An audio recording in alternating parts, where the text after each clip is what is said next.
دنیا کے کسی بھی ملک میں پناہ گزینوں کو کیمپوں یا مخصوص علاقوں تک محدود رکھا جاتا ہے۔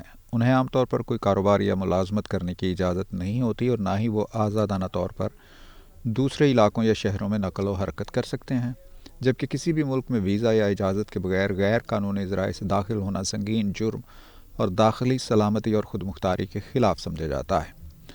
دنیا کے ہر ملک کا یہی قانون ہے کہ کوئی بھی غیر قانونی غیر ملکی جب پکڑا جاتا ہے تو سب سے پہلے اسے مقامی قوانین کے تحت کارروائی کا سامنا کرنا پڑتا ہے۔ بعد ازاں اسے ڈیپورٹ کر دیا جاتا ہے، لیکن وطن عزیز پاکستان شاید دنیا کا واحد ملک ہے جہاں پناہ گزینوں کو نہ صرف کیمپوں سے باہر ملک بھر میں آزادانہ نقل و حرکت کی اجازت ہے، بلکہ وہ یہاں مقامی شہریوں سے زیادہ ملازمتیں اور کاروبار بھی کر رہے ہیں۔ صرف یہی نہیں بلکہ پناہ گزینوں بالخصوص افغان باشندے یہاں اربوں روپے مالیت کی جائیدادیں بھی بنا چکے ہیں۔ بات یہیں تک محدود رہتی تو شاید پھر بھی قابل قبول تھی، مگر مصدقہ خبروں کے مطابق لاکھوں افغان مہاجرین نادرہ اور دیگر متعلقہ اداروں کے اہلکاروں کی مبینہ ملی بھگت سے غیر قانونی طور پر پاکستانی شناختی کارڈز، پاسپورٹ اور دیگر دستاویزات بھی حاصل کر رکھی ہیں۔ وہ پاکستانی دستاویزات پر نہ صرف بیرونی ممالک میں سفر کرتے ہیں بلکہ کئی دیگر ممالک میں ملازمت اور کاروبار بھی کر رہے ہیں، اور جب وہاں کوئی جرم کرتے ہیں تو بدنامی پاکستان کے حصے میں آتی ہے۔ کچھ عرصہ پہلے سعودی عرب میں 30,000 افغان باشندے پکڑے گئے تھے جن کے پاس پاکستانی پاسپورٹ تھا۔ اسے ایک ٹریلر سمجھا جا سکتا ہے کیونکہ دیگر ممالک میں بھی ایسے بے شمار لوگ موجود ہوں گے۔ یہ ایسے غیر ملکیوں افغانوں کی بات ہو رہی ہے جو بطور پناہ گزین یہاں آئے اور جن کا ریکارڈ اور ڈیٹا کسی نہ کسی شکل میں ہماری حکومت اور قومی اداروں کے پاس موجود ہے۔ لیکن اصل مسئلہ تو ان لاکھوں غیر ملکیوں کا ہے جو یہاں غیر قانونی طور پر مقیم ہیں اور جن میں سے 90% سے زائد افغان ہیں۔ پہلا سوال تو یہ ہے کہ اتنے آسانی سے لاکھوں غیر ملکی وطن عزیز میں داخل کیسے ہوئے، اور اگر وہ یہاں آ بھی گئے تو پھر ان کی نشاندہی کیوں نہ ہو سکی، انہیں یہاں رہائش اور دیگر سہولتیں کیسے مل رہی ہیں؟ قومی اداروں کی تحقیقات کے مطابق پاکستان میں دہشت گردی اور تخریب کاری کی کارروائیوں، اسمگلنگ، چوری، ڈکیتی، اغوا برائے تاوان، قتل و غارت گری، زمینوں پر ناجائز قبضے، پرتشدد واقعات اور دیگر سنگین قسم کی وارداتوں میں بھی زیادہ تر افغان باشندے ہی ملوث ہیں۔ وہ یہاں دہشت گردی اور دیگر سنگین جرائم کر کے افغانستان فرار ہو جاتے تھے۔ اس طرح وہ قانونی کارروائی سے بھی بچ جاتے اور پھر جب چاہتے دوبارہ غیر قانونی طور پر پاکستان آ جاتے۔ حکومت اور قومی اداروں نے پاکستان میں غیر قانونی طور پر مقیم غیر ملکیوں کو واپس بھجوانے کا فیصلہ کیا تو ہر شعبہ زندگی سے تعلق رکھنے والے محب وطن افراد نے اس فیصلے کو سراہا اور اس کی بھرپور تائید کی۔ حکومت نے ان غیر قانونی غیر ملکیوں کو رضاکارانہ طور پر اپنے اپنے ملک واپس جانے کے لیے 1 ماہ کی مہلت دی۔ یہ مہلت پوری ہونے کے بعد ان کو واپس بھجوانے کے لیے کریک ڈاؤن کا آغاز کیا گیا اور اب تک 3 لاکھ سے زائد غیر قانونی افغان باشندے اپنے ملک واپس جا چکے ہیں، جبکہ یہ سلسلہ تاحال جاری ہے۔ غیر قانونی طور پر مقیم غیر ملکی افراد پاکستان کی سلامتی اور معیشت کو بری طرح متاثر کر رہے ہیں، مگر دشمن قوتوں کے مذموم عزائم کو جامع حکمت عملی کے ذریعے ناکام بنایا جا رہا ہے۔ غیر قانونی طور پر مقیم غیر ملکیوں کی واپسی کا فیصلہ حکومت نے ملک کے وسیع تر مفاد میں کیا۔ انہیں باعزت طریقے سے ان کے ممالک میں واپس بھیجا جا رہا ہے۔ یہ کسی سیاسی رہنما کا نہیں بلکہ پاک فوج کے سپہ سالار جنرل سید عاصم منیر کا پشاور میں خطاب ہے، اور یہ حقیقت ہے کہ چیف آف آرمی اسٹاف کا ہر بیان قومی اداروں کی مصدقہ رپورٹس پر ہی مبنی ہوتا ہے۔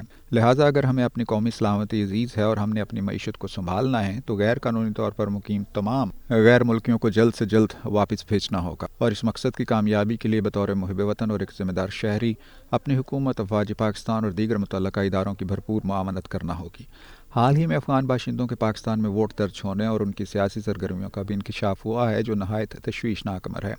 اس حوالے سے ایک شہری کی جانب سے اسلام آباد ہائی کورٹ میں دائر کی گئی درخواست میں استدعا کی گئی ہے کہ غیر قانونی تارکین وطن کے نام انتخابی فہرستوں سے نکالنے کے احکامات جاری کیے جائیں اور انتخابی فہرستوں کی درستگی تک انتخابی شیڈول جاری کرنے سے روکا جائے۔ شہری کی درخواست پر اسلام آباد ہائی کورٹ کے چیف جسٹس عامر فاروق نے سماعت کی۔ درخواست گزار نے موقف اختیار کیا کہ کثیر تعداد میں افغان باشندوں کو غیر قانونی شناختی کارڈ جاری کیے گئے ہیں۔ ملک بھر میں افغان باشندوں کو واپس افغانستان جانے کا حکم دیا گیا۔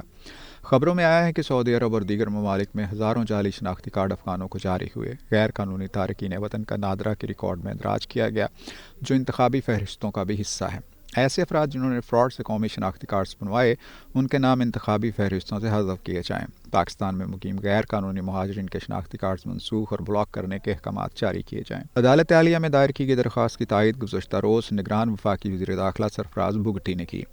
انہوں نے کہا کہ تمام غیر قانونی تارکین وطن کو واپس بھیج رہے ہیں جو یہاں رہ رہے ہیں، ان کے لیے پالیسی بنائی ہے۔ سیاسی سرگرمیوں میں حصہ لینے والے افغانوں کو ڈپورٹ کریں گے۔ پاکستانی شہریت رکھنے والے افغان کسی قسم کی سیاسی سرگرمی میں حصہ نہیں لے سکتے۔ سیاسی سرگرمیوں میں حصہ لینے والے 10 غیر ملکی افراد کی نشاندہی کی گئی ہے جنہیں رپورٹ کیا جا رہا ہے۔ دنیا کے کسی بھی ملک میں جب کوئی غیر قانونی مقیم غیر ملکی پکڑا جائے تو وہاں کی انتظامیہ، پولیس، عوامی نمائندے اور مقامی شہری اس کی بے دخلی پر نہ صرف متفق ہوتے ہیں بلکہ ایسے شخص کو قانونی کارروائی کے بعد جلد از جلد ڈپورٹ کر دیا جاتا ہے۔ لیکن پاکستان میں بعض عناصر یہ جانتے ہوئے بھی کہ غیر قانونی مقیم تارکین وطن ملک میں دہشت گردی سمیت سنگین جرائم اور ملک دشمنی میں ملوث ہیں، ان افراد کے دفاع میں سامنے آ رہے ہیں اور مطالبہ کر رہے ہیں کہ انہیں واپس بھجوایا جائے۔ دوسری جانب سپریم کورٹ میں بھی غیر قانونی مقیم غیر ملکیوں کی بے دخلی کا کیس سماعت کے لیے مقرر ہو گیا ہے۔ جسٹس سردار طارق کی سربراہی میں 3 رکنی بینچ 13 دسمبر کو اس کیس کی سماعت کرے گا۔ اس حوالے سے سپریم کورٹ نے اٹارنی جنرل، وزارت خارجہ اور اپیکس کمیٹی کو نوٹسز جاری کر دیے ہیں۔ امید ہے کہ ملک کی سب سے بڑی عدالت کے فیصلے کے بعد ان غیر قانونی مقیم غیر ملکیوں کو واپس بھجوانے کا عمل مزید تیز ہوگا۔ تاہم قومی اداروں کو چاہیے کہ ایسے عناصر کو بھی بے نقاب کیا جائے جو ملکی مفاد کو پس پشت ڈال کر غیر قانونی طور پر مقیم تارکین وطن کی حمایت اور انہیں واپس بھجوائے جانے کے اقدامات پر تنقید کر رہے ہیں، تاکہ پوری قوم کو معلوم ہو سکے کہ آخر وہ کون لوگ ہیں اور ان کے مقاصد کیا ہیں۔